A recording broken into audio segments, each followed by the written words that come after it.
ನಮ್ಮ ಮಲ್ಲಿಕಾರ್ಜುನ ಸರ್ ನಮ್ಮ ಸೇವೆ ಮೇಡಮ್ ಅವರು ಇತ್ತೀಚೆಗೆ ಭಾಳ ಅವರಿಗೆ ಪೋಷಕ ವರ್ಗದವರಿಗೆ ಮತ್ತು ಮಕ್ಕಳಿಗೆ ಎಲ್ಲ ಮಾಡಿ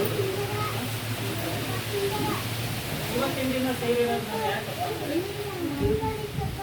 ಪೋಷಕರ ದಿನಾಚರಣೆ. ನಾವು ಪೋಷಕರ ದಿನಾಚರಣೆಯನ್ನು ಇವತ್ತು ಮಾಡಬೇಕು. ಪೋಷಕರ ಮೀಟಿಂಗೇ ಬೇರೆ, ಪೋಷಕರ ದಿನಾಚರಣೆನೇ ಬೇರೆ. ಪೋಷಕರ ದಿನಾಚರಣೆ ಎಲ್ಲರೂ ನಕ್ಕಂತ ಖುಷಿಯಿಂದ ನಮ್ಮ ಮಕ್ಕಳು ಶಿಕ್ಷಕಿ ಮತ್ತು ಮಕ್ಕಳ ನಮ್ಮ ಬಾಂಧವ್ಯ ಹೆಂಗಿದೆ, ಶಿಕ್ಷಣ ಕಲಿಕೆಯಲ್ಲಿ ಹೇಗಿದೆ ಅನ್ನೋದನ್ನು ವ್ಯಕ್ತಪಡಿಸಬಹುದು. ಆಮೇಲೆ ಜೊತೆಗೆ ನಮ್ಮ ಪರಿಸರ ಸಂರಕ್ಷಣೆ ಶುಭಾಶಯಗಳು. ಸಾಲು ಮರದ ತಿಮ್ಮಕ್ಕನವರು ಒಂದು ಗಿಡವನ್ನು ನೆಟ್ಟು, ಆ ಗಿಡ ನೆಟ್ಟು ಏನು ಮಾಡಿದ್ರು, ಸಸಿ ಆಯಿತು. ಸಸಿಯಿಂದ ಅದನ್ನು ಸಂರಕ್ಷಣೆ ಮಾಡ್ತಾ ಮರ ಮಾಡಿದ್ರು. ಆ ಮರ ನೆರಳಾಯ್ತು, ದೊಡ್ಡದಾಗಿ ನೆರಳಾಯ್ತು. ಅದ್ರ ಜೊತೆಗೆ ಫಲನೂ ಬಿಡ್ತು. ಆ ಫಲನ ದಾರಿಯಲ್ಲಿ ಹೋಗೋರು, ಹಸುವಿನಿಂದ ಹೋಗೋರು, ಬಿಸಿಲಿನಿಂದ ಹೋಗೋರು ಆ ಹಣ್ಣನ್ನು ತಿಂದು ಅವರು ವಿಶ್ರಾಂತಿಯನ್ನು ಪಡೆಯುತ್ತಿದ್ರು ಇಲ್ಲಿ ಮರದ ಕೆಳಗೆ.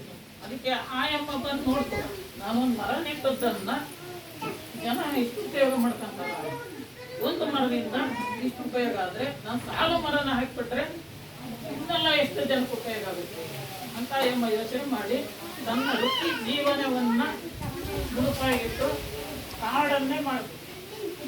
ಹೆಚ್ಚು ಅಂತ ಸಸಿಯನ್ನು ತಂದು ಅವಾಗ ಸಾಮ್ರಾಟ್ ಅಶೋಕ್ ಮಾಡ್ತಿದ್ರು. ಯಾವುದು ನೀವು ನೋಡಿದ್ರೆ ಹರಿಹರ ದಾವಣಗೆರೆ ಹೋಗ್ತಾ ರೋಡ್ನಾಗ ಮರಗಳು ಇತ್ತು ಆ ಕಡೆ ಈ ಕಡೆ. ಅವೆಲ್ಲ ಸಾಮ್ರಾಟ್ ಅಶೋಕ್ ಅವನು ಬಹಳ ಕ್ರೂರಿ.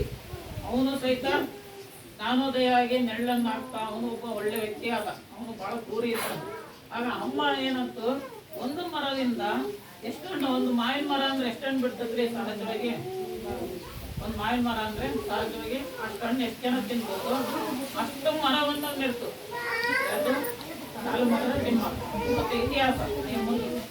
ಅದೇ ರೀತಿಯಾಗಿ ನಮ್ಮ ಇತ್ತಿಲದಲ್ಲಿ ನಮ್ಮ ಅಕ್ಕಪಕ್ಕ ರೋಡಿನಲ್ಲಿ ನಾವು ಒಂದು ಗಿಡ ನೆಡನ್ರಿ, ಅದರಿಂದ ಫಲ ತಗೊಳನ್ರಿ, ಅದರಿಂದ ನೆರಳು ತಗೊಳನ್ರಿ ಅಂತ ನಾನು ವ್ಯಕ್ತಪಡಿಸ್ತೀನಿ. ಅವ್ರು ನೋಡಿ ನಾವು ಕಲ್ತ್ಕೋಬೇಕು. ಸಾಲು ಮರದ ತಿಮ್ಮಕ್ಕ ಏನ್ ಮಾಡಿದ ಅನ್ನೋದನ್ನ ನಾವು ಕಲ್ತ್ಕೋಬೇಕು.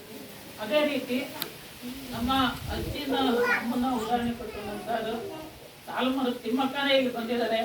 ಅವರಿಗೆ ನಮಸ್ಕಾರ, ಅವ್ರಿಗೆ ಗೌರವ ಸನ್ಮಾನಗಳನ್ನು ಮಾಡ್ತೀವಿ.